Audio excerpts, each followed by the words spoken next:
नमस्कार बच्चों, मैं सारिका तिवारी आज आपको गणित विषय में कक्षा 10वीं में अध्याय 7 निर्देशांक ज्यामिति के 7.1 के कुछ प्रश्न समझाऊंगी। तो आज हम देखेंगे सबसे पहले प्रश्न नंबर 3। क्या है प्रश्न नंबर 3? निर्धारित कीजिए कि बिंदु 1, 5, 2, 3 और ऋण 1 और ऋण 11 संरेखी है। संरेखी का मतलब है कि ये बिंदु एक ही रेखा में स्थित हैं। इसके लिए हम क्या करें? सबसे पहले एक रेखा बनाएं। जी, 3 बिंदु हैं, 1, 5, 2, 3, ऋण 2, ऋण 11। इसको हम क्या करें? पी क्यू नाम दे दें। हमने यहाँ पर पी को क्या माना? 1, 5, क्यू को क्या माना? 2, 3 और हमने आर को क्या माना? ऋण 2 और ऋण 11। अब यदि एक ही रेखा में होंगे, सबसे पहले हमें इस रेखा पर इन्हें अंकित करें। तो ये P, ये Q और ये R, ये हो गया हमारा 1, 5। P के निर्देशांक 1, 5, Q के 2, 3 और R के क्या होगा? ऋण 2, ऋण 11। यदि ये बिंदु एक ही रेखा में यानी संरेखी हैं, बिंदु संरेखी है, तो हमें क्या प्राप्त होना चाहिए? जो RP है, ये RP बिंदु, ये किसके बराबर आना चाहिए? PQ प्लस QR की। जब हम इन दोनों छोटी रेखाओं को जोड़ें तो ये बड़ी पूरी एक सी रेखा में प्राप्त होना चाहिए, तो ये बिंदु संरेखी है। इसके लिए हम किसका यूज करेंगे? हमने जो दूरी सूत्र पुरानी वीडियो में पढ़ा था, उस दूरी सूत्र का हम उपयोग करेंगे। दूरी सूत्र क्या होता है? किन्हीं भी दो बिंदुओं के बीच की दूरी निकालने के लिए दूरी सूत्र होता है करनी x2 माइनस x1 का वर्ग प्लस y2 माइनस y1 का वर्ग। ये दूरी सूत्र है। हमें जिन भी दो बिंदुओं के बीच की दूरी निकालना है, हम इस सूत्र का प्रयोग करते जाएंगे। तो सबसे पहले हम क्या निकालें? PQ निकालें बराबर से। देखिए, जो निर्देशांक होते हैं, यदि हम PQ ले रहे हैं तो पहले वाले बिंदु के निर्देशांक को x1, y1, दूसरे वाले को x2, y2। इस प्रकार हम क्रमशः जैसे आगे बढ़ते जाएंगे, हम उन्हें x1, x2, x1, y1 और x2, y2 का नाम देते जाएंगे। तो अभी हम PQ ले रहे हैं तो x1 हमारा क्या है? 1 और y1 5, x2 हमारा 2 और y2 हमारा है 3। हम इसमें मान रखें। देखिए, x2 कितना है? 2, ऋण x1 कितना है? 1, इसका वर्ग प्लस y2 आपका कितना है? 3, ऋण y1 कितना है? 5, इसका वर्ग। तो PQ बराबर 2 में से 1 गए, 1 का वर्ग प्लस 5 में से 3 गए तो ऋण 2 और उसका वर्ग। यदि हम इसको हल करें तो 1 का वर्ग 1 रहेगा और ऋण 2 का वर्ग। पता है, जब भी सम संख्या की घात होती है तो ऋण का चिन्ह नहीं आता, तो ये ऋण नहीं आएगा। 2 का वर्ग कितना हो जाएगा? 4। और जब हम 4 और 1 को जोड़ेंगे तो करनी 5। आपका PQ का मान कितना आ गया? करनी 5। अब हमने PQ निकाला, अब QR निकालने। QR बराबर फिर वही, यही सूत्र, दूरी सूत्र, हमें x2 minus x1, y2 minus y1 का वर्ग, और इन्हें हमें करनी के अंदर रख के इस सूत्र की सहायता से ज्ञात करेंगे। अब हम QR निकाल रहे हैं तो पहला बिंदु ये Q, तो x1 y1 और x2 y2। यहाँ हम जैसे जैसे बढ़ेंगे उस हिसाब से हमारे बिंदु लेते जाएंगे। तो इसमें x2 कितना है हमारा? ऋण 2, हम रख दें ऋण 2, फिर ऋण, उसके बाद हमारा x1 कितना है? 2 का होल वर्ग प्लस y2 कितना है? ऋण 11, ऋण और y1 कितना है आपका? 3 और इसका होल वर्ग बराबर से। यहाँ देखिए, हम ऋण 2 और ऋण 2 को जोड़ेंगे तो क्या आ जाएगा? ऋण 4 का होल वर्ग प्लस ऋण 11 और ऋण 3 मिलके कितने हो जाएंगे? ऋण 14 का होल वर्ग। ठीक है, 4 का वर्ग क्या होता है? 16। 4 का वर्ग 4 चुके 16, ऋण का चिन्ह नहीं आएगा क्योंकि सम संख्या की घात है। तो QR बराबर हमारा कितना आएगा? 4 का वर्ग 16 प्लस ऋण 14, ऋण का चिन्ह नहीं आएगा, 14 का वर्ग होता है 196। यहाँ पर आ जाएगा 196। दोनों को जोड़ेंगे तो कितना आएगा? 6 और 6 12 की 2, हासिल का 1, 9 और 1 10 और 6 10 और 6 16 की 6, हासिल का 1 और 1 और 1 आप कितना, नहीं ये 1 मिनट फिर से जोड़े हम, क्या आ रहा है हमारा? ये कितना आएगा? यहाँ पर देखो 6 और 6 12 की 2, हासिल का 1, 9 और 1 10, 10 और 1 11 की 1, हासिल का 1, 1 और 1 कितने हो गए 2। जो हमारा क्यू आर है वो 212 आ गया। अब हम आरपी निकालें।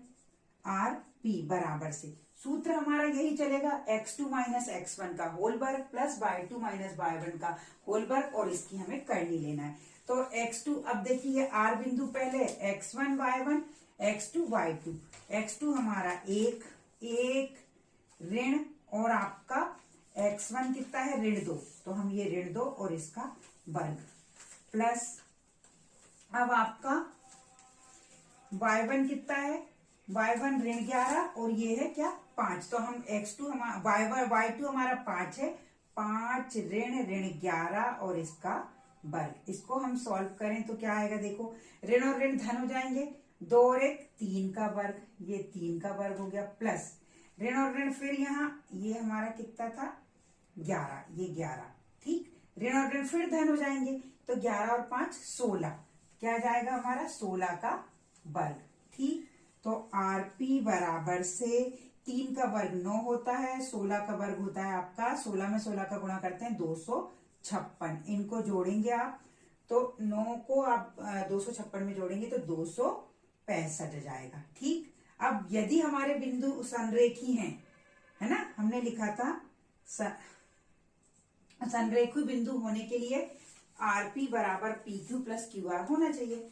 तो देखो आरपी कितना आया 265, ठीक, बराबर पी क्यू आपका कितना है करनी 5 और क्यू आर कितना आया आपका 212, ये 212, ठीक, 212, ये बराबर नहीं है ना, ये इसके बराबर नहीं है, अतः बिंदु संरेखी नहीं है, अतः बिंदु संरेखी नहीं है, ठीक।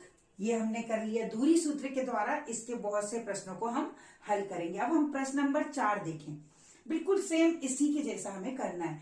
जांच कीजिए क्या बिंदु 5 ऋण 2 6 4 और 7 ऋण 2 एक समद्विबाहु त्रिभुज के शीर्ष हैं। हम क्या करेंगे, एक त्रिभुज बनाए, ये त्रिभुज बनाया हमने, शीर्ष एक P माना, Q और ये R, ठीक है। हमने माना, यहां पर लिख दो, माना P के निर्देशांक आपने क्या माने 5 ऋण 2, P के 5 ऋण 2, Q के क्या मान लिया आपने 6 और 4, और R के क्या मान लिए 7 ऋण 2। हम यहां पर रख दें, देखो ये 5 ऋण 2, फिर 6 4 और इसको लिख दें 7 ऋण 2, ये निर्देशांक हो गए। यदि ये समद्विबाहु त्रिभुज है, यदि समद्विबाहु त्रिभुज है तो दो भुजाएं कैसी आएंगी, समान, दो भुजाएं समान प्राप्त होंगी।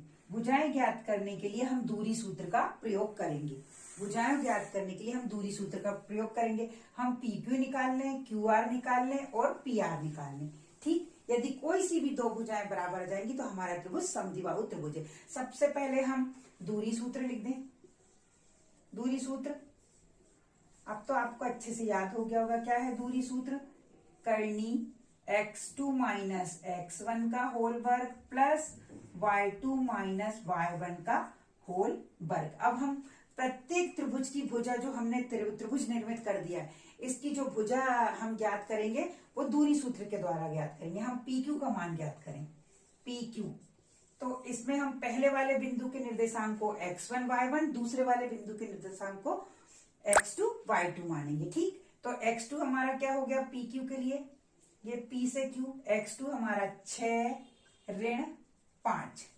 x1 आपका 5, इसका होल वर्ग प्लस फिर आपका y2 क्या हो गया 4 ऋण और कोष्टक में ऋण 2, y1 आपका ऋण 2 है, इसका होल वर्ग, पी क्यू बराबर 6 में से 5 गए 1 प्लस ऋण और ऋण क्या हो जाएंगे प्लस हो जाएंगे, ये ऋण और ऋण क्या होगा प्लस, 4 और 2 6, 6 का वर्ग बराबर से 1 का वर्ग 1 होता है, 6 का वर्ग 36।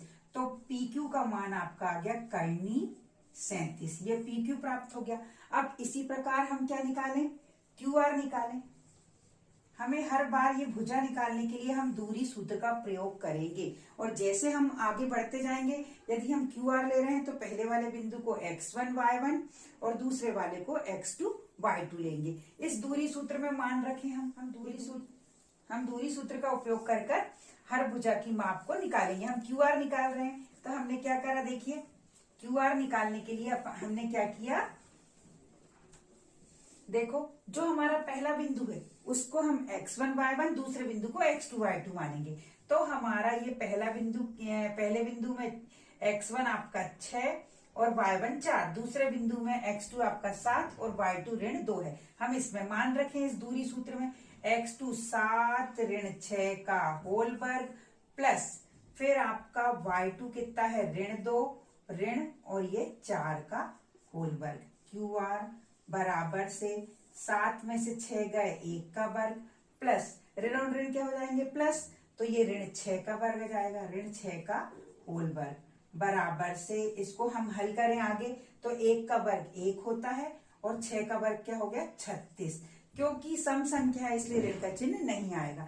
36 और 1 कितने हो गए 37, ये करनी में 37, यानी क्यू आर हमारा करनी 37 आया। ठीक, अब हम अगली भुजा निकालें पी आर। किसके द्वारा निकालेंगे, दूरी सूत्र के द्वारा निकालेंगे। पहले वाले बिंदु को x1 y1, दूसरे वाले बिंदु को हम क्या मानेंगे x2 y2। दूरी सूत्र ये रखा हुआ है, हम इसी में मान हमें रखना है। तो x2 आपका क्या हो जाएगा 7 ऋण 5 का होल वर्ग प्लस ऋण 2 और ऋण और फिर ऋण 2, जो आपका y1 है वो आपका ऋण 2 है। ठीक, तो और इसका होल वर्ग। ठीक, अब हम निकालें पी आर बराबर से 7 में से 5 गए 2 का वर्ग प्लस ऋण और ऋण क्या हो जाएंगे आपके, ऋण और ऋण प्लस हो जाएंगे, 2 में से 2 गए, ये ऋण, ये सही लिखा है क्या हमने देखें, हाँ ये y2 हमारा कितना है ऋण 2 और हमारा y1 कितना है ऋण